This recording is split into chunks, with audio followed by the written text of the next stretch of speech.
Hey guys, it's Alexandra from EyeLoveKnots.com and CreationCrochet.com. Today I'm going to be showing you how to weave in your ends on a granny square.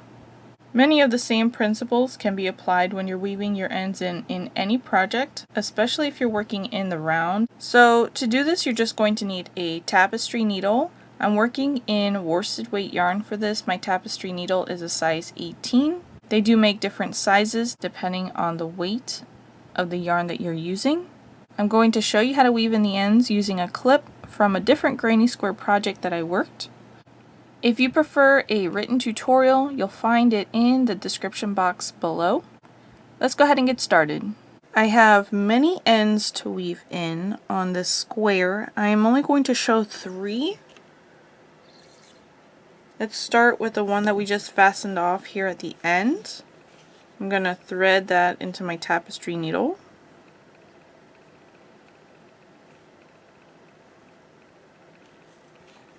As I work my ends, I work them using the same exact method, no matter where it is in the project. I always do 3 passes. That's my magic number. That's what I feel most comfortable with. If you feel comfortable after 2, you can stop. And if you don't feel comfortable enough and you need to work a 4th, go ahead and do it. It's whatever you feel the most comfortable working, and it can vary from one end to the other. The other thing that I do instead of picking up the entire stitch on my needle is I insert it into the center of the stitch, breaking it in half, and then I work all the way across into several stitches, and when I exit, I also break that stitch in half. I do this every single time, and this is to help capture the tail end yarn within the project.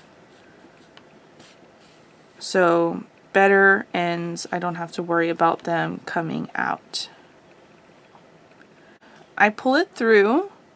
You want it to lay natural and you don't want it to be bunched up. So in the event that your fabric looks bunched up or your stitches look distorted, just use your fingers to manipulate the fabric to make it look the way that you want, and then you're ready to continue. That's my first pass. I'm weaving into the bulkiness of the corner here. Insert into a nearby stitch, breaking it in half. Run back through several of the stitches I just worked and break my last stitch in half as I exit. Holding the fabric here in my left hand, I'm pulling the tail end through. That prevents the bunching. Then use my fingers to manipulate the fabric if I need to. That's 2 passes. Insert into a nearby stitch, breaking it in half. Run back through several of those stitches. Break the last stitch in half upon exit. Holding the fabric here with my left hand, I'm going to pull the tail end through. Tighten a little bit. Manipulate the fabric if needed. And then I'm ready to fasten that tail off.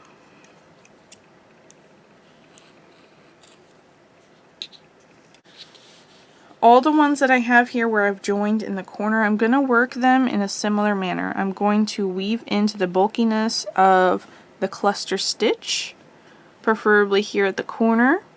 I will match colors, so for this pink one that's up here in the gray area, I will run it down so that it's into the pink below it.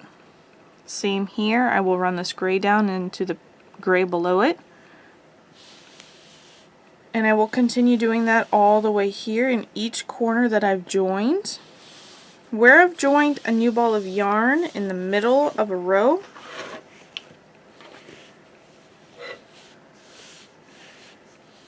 I have 2 ends here. You can see one on the top and one towards the bottom. I'm going to go with the direction that they are falling in. This one on the bottom, I'm going to weave it down into the cluster below it. And the one above it, I'm going to weave it into the current cluster that it's in.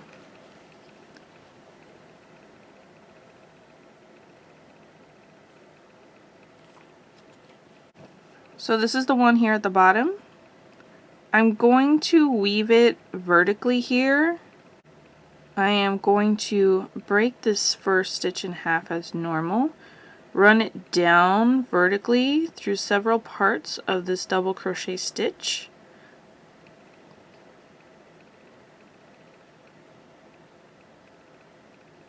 and break the last part in half as well.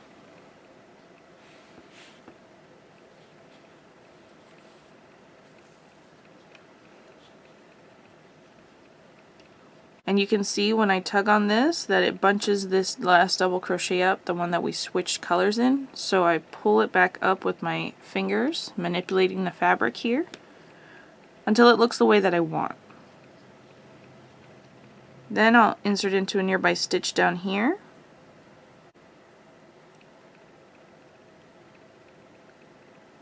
And each part I insert into, I break it in half. I wanted to capture the yarn as best as possible so that I don't have to worry about my end wiggling out. And I sort of changed my directions up too. I might come here, wrap around the right to insert there to the left. Break that in half.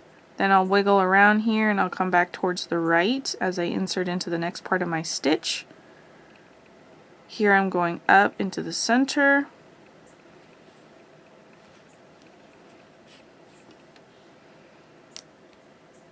And do the same thing, pull it, then use my fingers to manipulate the fabric if needed.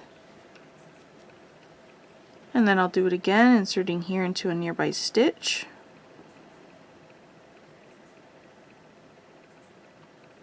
And this time I'm just running down through the bulkiness of the stitches that I have created.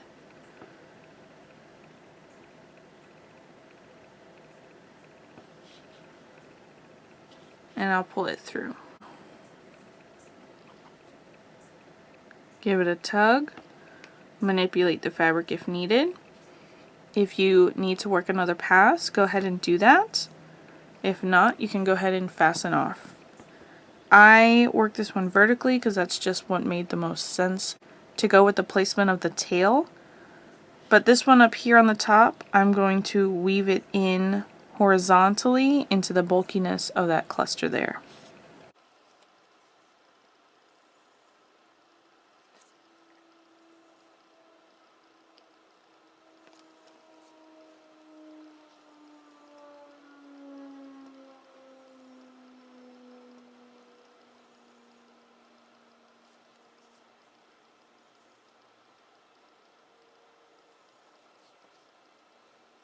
And for this one, I'm going to go ahead and work a 4th pass, just for peace of mind.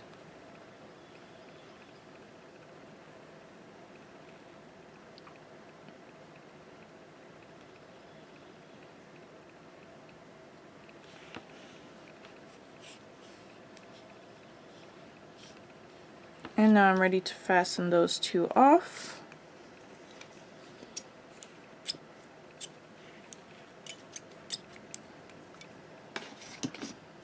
And I've left a little bit of a tail there so that as the fabric is pulled and being used, that little tail will just slip right on in. Alright, one more type of end to weave in. That's going to be the very center one.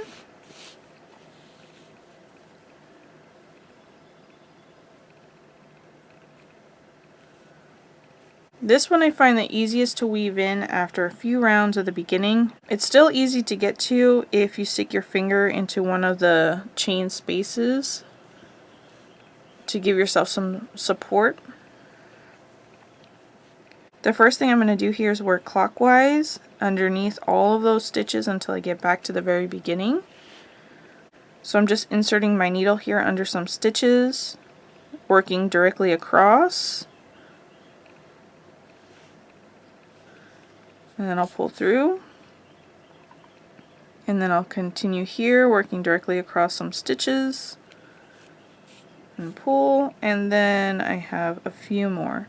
Right here, this gets me back to the beginning. I want to work a couple stitches past that, and then I'll pull through. Then I'll hold the fabric here in between my fingers and pull on the tail end. That's going to completely close up your ring. Then I hold the tension here with my thumb so that the fabric doesn't come loose. And now I'm going to insert into a nearby stitch here, breaking it in half. Run it under several stitches here, breaking the last stitch in half as I exit.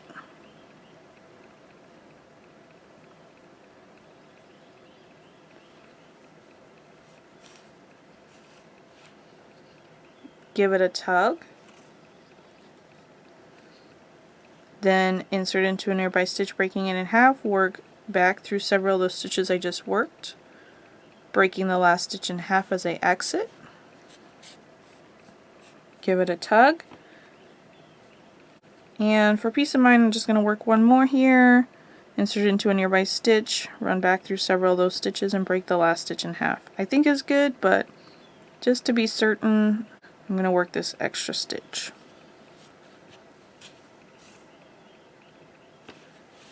And now I can fasten that one off. Guys, thanks so much for watching my video. You'll find the written tutorial linked in the description box below, as well as some free granny square patterns. Please smash that like button and hit subscribe, and I'll catch you in the next one.